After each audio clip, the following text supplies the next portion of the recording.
Charmander, I'm willing to bet you 20 whole poffins that you will be in Pokemon Sword and Shield. You realize that it's already confirmed, right? Oh, this thing right here? Well, funny you should ask, because this shirt is the first line of merchandise for this channel, AndresRestart. It is the coolest shirt on the block. If you wear it, you will not only obtain irrational confidence, but plot armor, and perhaps even the ability to pick up chicks. Not only that, but you will have something that looks pretty cool, not with just the logo, but the design on the bottom. Front and back. Yes, even your butt will look cool. Yes. Actually, maybe. Anyways, everyone, if you guys are interested in this shirt, please check the link in the description below to support AndresRestart, and without further delay, get your pitchforks and torches ready, because we are about to talk about the controversial Pokemon Sword and Shield.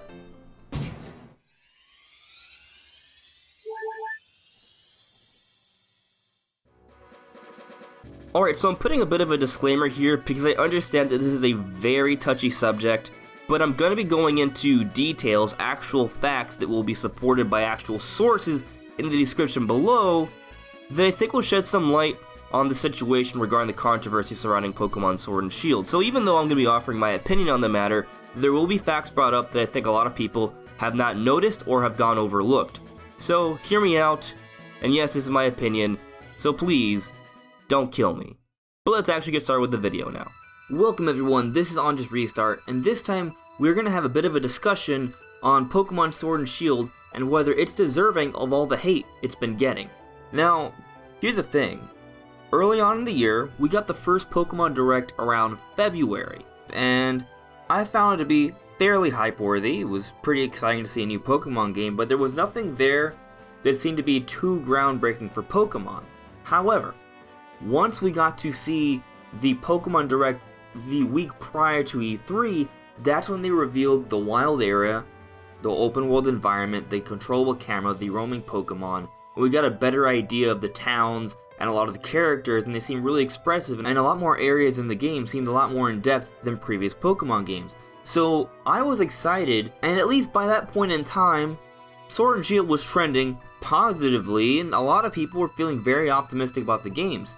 However, a week later, Masuda broke the news during the Nintendo Treehouse that there would be no National Dex in Pokemon Sword and Shield. You will not be able to bring over every single Pokemon from Pokemon Home into Sword and Shield, only a select number. And even now, months later, we still don't know how many there will be. As of this recording, last time I checked, we know about 244 confirmed Pokemon for the game.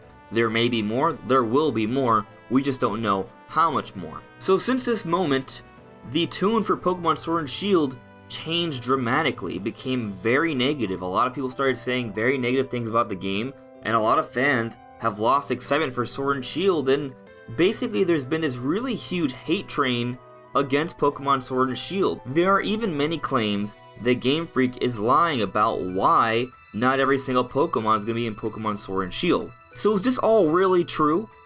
Is Game Freak lying about the situation with the Pokemon in Sword and Shield?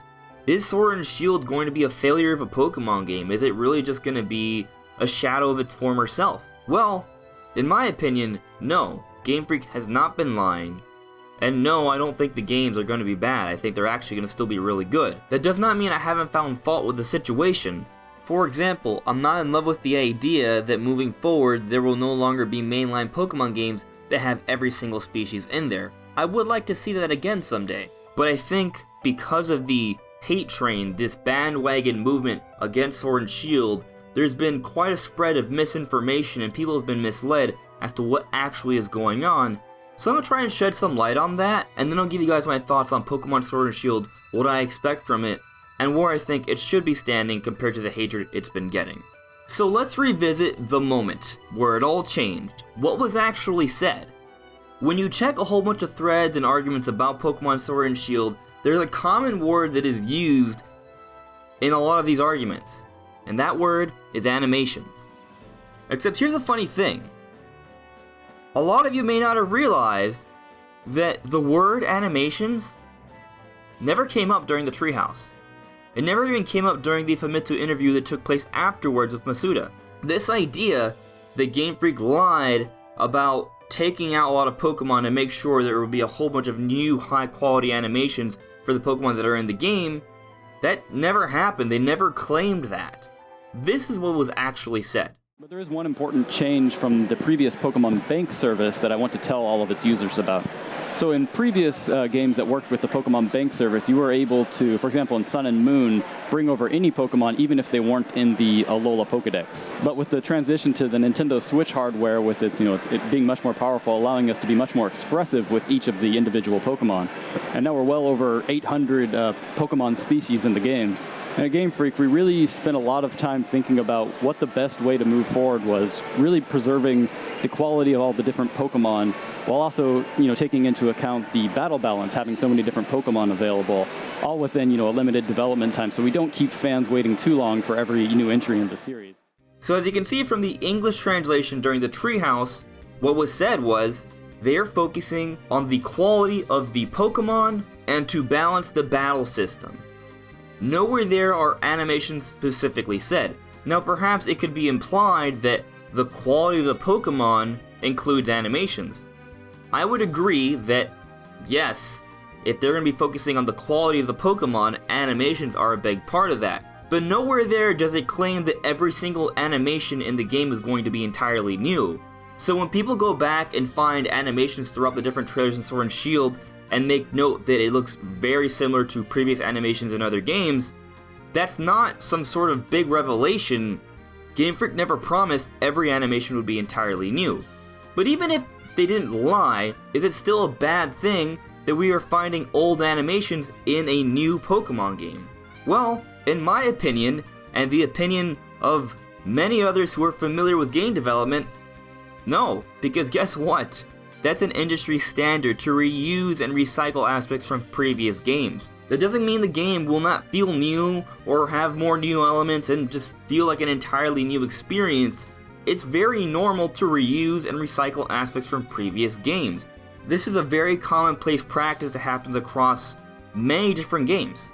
In fact, by recycling the good aspects of previous games, it allows game developers to go even further and make an even better game. So this complaint about reused animations, at least with the good ones, I don't really think is a fair critique. That's a normal thing and it doesn't really impact the quality of the game. However, I will also say that there are some simplistic animations. The one that's most infamous is Score Bunny with the double kick. Yeah, it is basic, it is simplistic, and I'll be real with you, when I saw Pokemon Sword and Shield for the very first time with the first Direct at the beginning of the year, I was a little disappointed about the battle system. I wanted a bit more of a dramatic departure for the battle system, but really at this point it just seems like a more advanced version of what we saw with Sun and Moon, but in HD. Ideally, I would have liked to have seen a battle system that was kind of like an HD, more evolved version of Pokemon Battle Revolution, where you see the Pokemon running up to the opposing Pokemon and you actually see them make physical contact. That would have been cool to see, especially if they added like terrain damage and things of that nature. But that's not quite what we're getting with Pokemon Sword and Shield. And the thing about Pokemon Battle Revolution and Pokemon Stadium 1 and 2, games like that, those games just focused on the battle system. That's what they were. With Sword and Shield, it's an entire RPG adventure with a huge environment and world and towns and characters and story and all of these different elements. So while I didn't quite get the battle system I wanted, they did improve upon what we got beforehand. It is a nicer looking version from what we saw with Sun and Moon, and they are improving upon other things, such as the wild area and the bigger towns and the roaming Pokemon.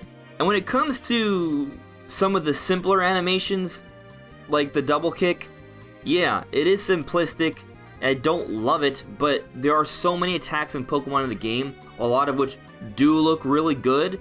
I can look past some of the more simpler attacks that, in the grand scheme of things, won't really be that big of a deal for my experience of the game. Now before we continue, I want to read this translated excerpt from Masuda and his interview with Famitsu shortly after the news broke of no National Dex in Sword and Shield. So right here, Masuda is going into more explicit detail as to why not all the Pokemon are going to be in Sword and Shield. With the change of the hardware platform to the Nintendo Switch, the depictions of Pokemon have become more vivid. On the other hand, this has caused an increase in development time. The number of Pokemon, counting both new Pokemon and forms of existing Pokemon, has crossed 1,000.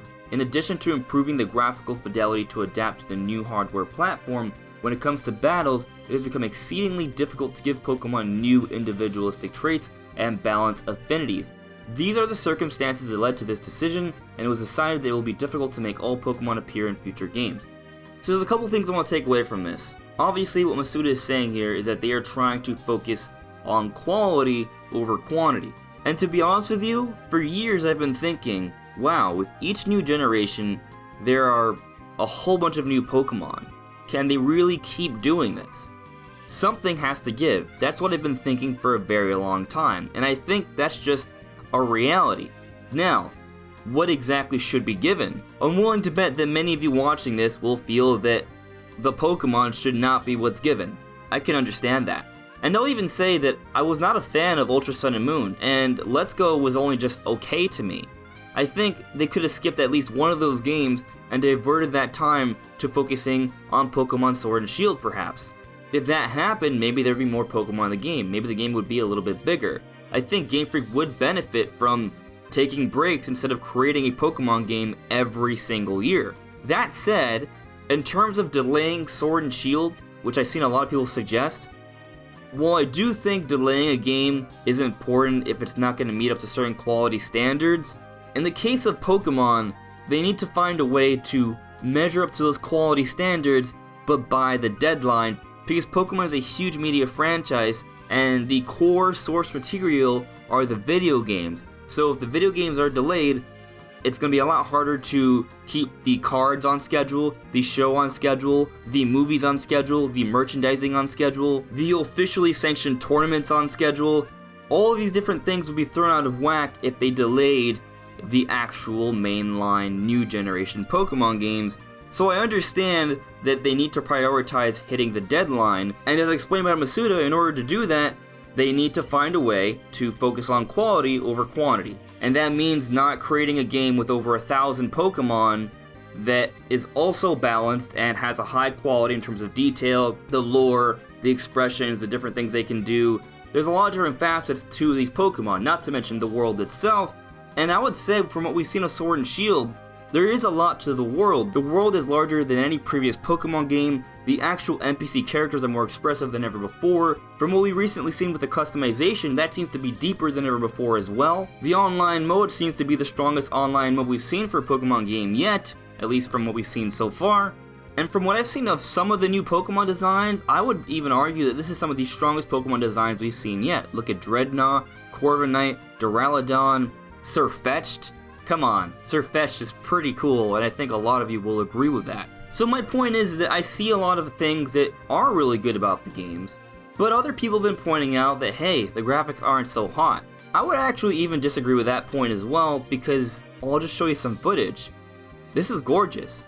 However, people have been pointing out specific parts of Pokemon Sword and Shield that look ugly. The one that's most infamous is that tree from the E3 build. Well, a couple things to note here. One, the E3 build is not final footage. That is a disclaimer that all E3 demos have, so you should keep that in mind. If something is in the game that looks out of place and not right, that's likely because it's not final footage, the game is still in development. So if Sword and Shield comes out and those trees still look like trash, okay, by all means, critique the hell out of that, because yeah, those are ugly trees, I agree with you. But at the same time, just because a game has a blemish here and there doesn't mean that overall the game isn't still beautiful. Like I've shown with all this footage, the game is gorgeous in many different places. Just because you can look for a few select spots that don't look all too hot doesn't mean that the rest of the game is ugly. There are games that have aspects that aren't that nice looking, but for the most part, overall, the games are still beautiful. Take Breath of the Wild, for example. There are parts of that game that if you zoom in, it doesn't look too good. But overall, when you see the entire picture, it's gorgeous. And one more thing to take into consideration, with each build we see of Sword and Shield, the game has looked progressively better and better. That first Pokemon Direct at the beginning of the year, the game only looked so good, but by the time the E3 build came around, it seemed like the game took a noticeable leap. And now, a few months after that, with the footage we've seen so far, it seems like the game has taken another leap. And by the time the game goes gold, which wouldn't be too long from now I imagine, the game will probably look a little bit better and a bit more polished.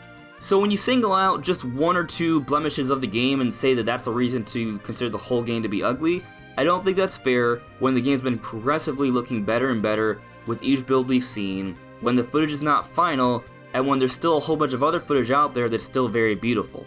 Now there's another issue that's come up that a lot of content creators who are really sort of on the hate train for Pokemon Sword and Shield have been picking up and sort of helping to support a narrative that Game Freak is not prioritizing Sword and Shield and actually prioritizing Little Town Hero. Except that interview wasn't very clear, and I feel like people misinterpreted the information.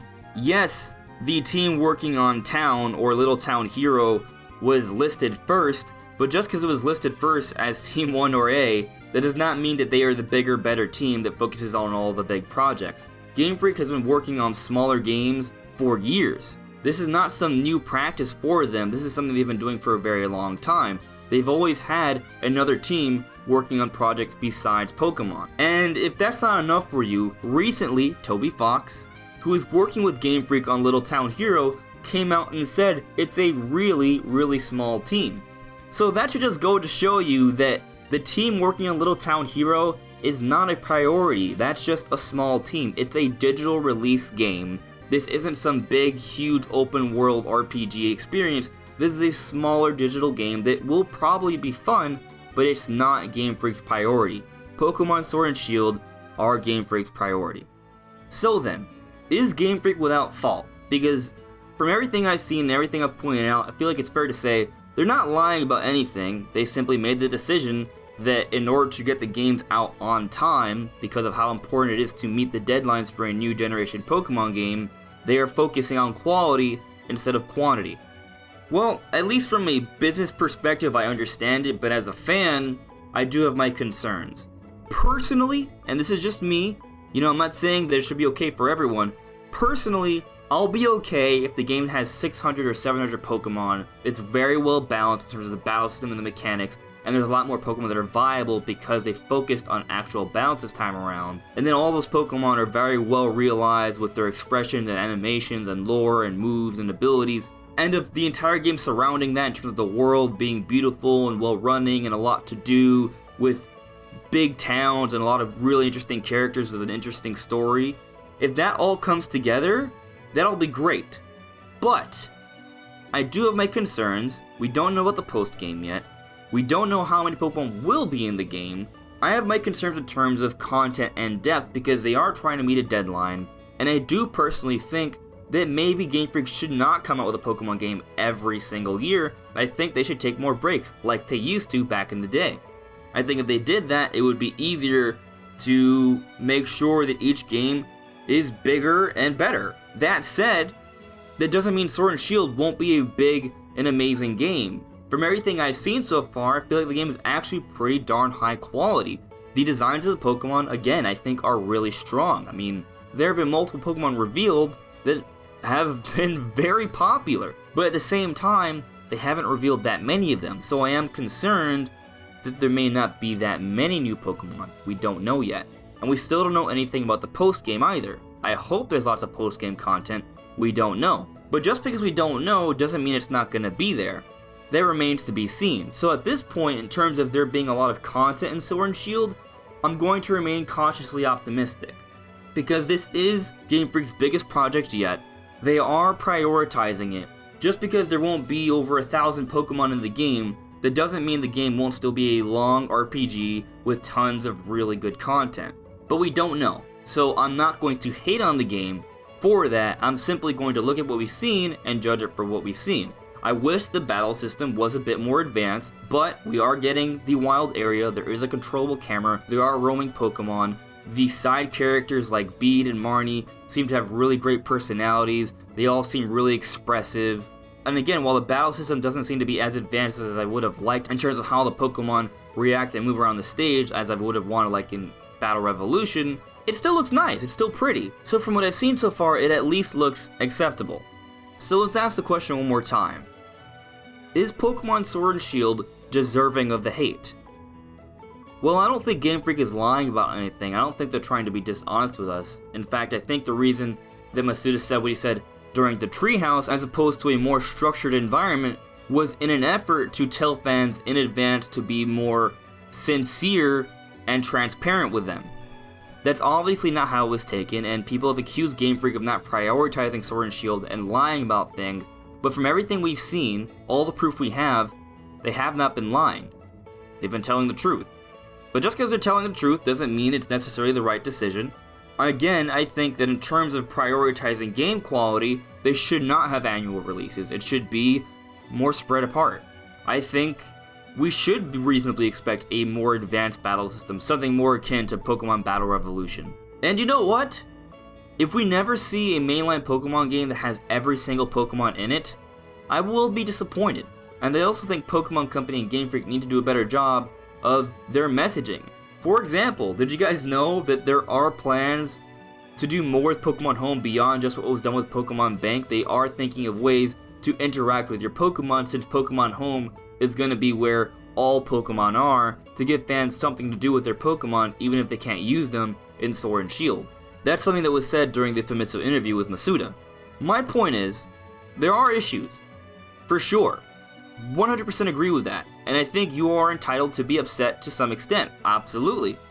But at the same time, I don't think we should buy into the hate train and just assume that Game Freak is lying because the evidence suggests otherwise. I think we should be cautiously optimistic as Pokemon fans about the game, and then if it turns out that the game doesn't have that much content, that doesn't really play that well once reviews start coming out, then yeah, you should definitely be upset because they completely bombed what could have been the best Pokemon game ever because it's on the most powerful hardware with the most priority and budget I would assume Game Freak has ever had for a Pokemon game.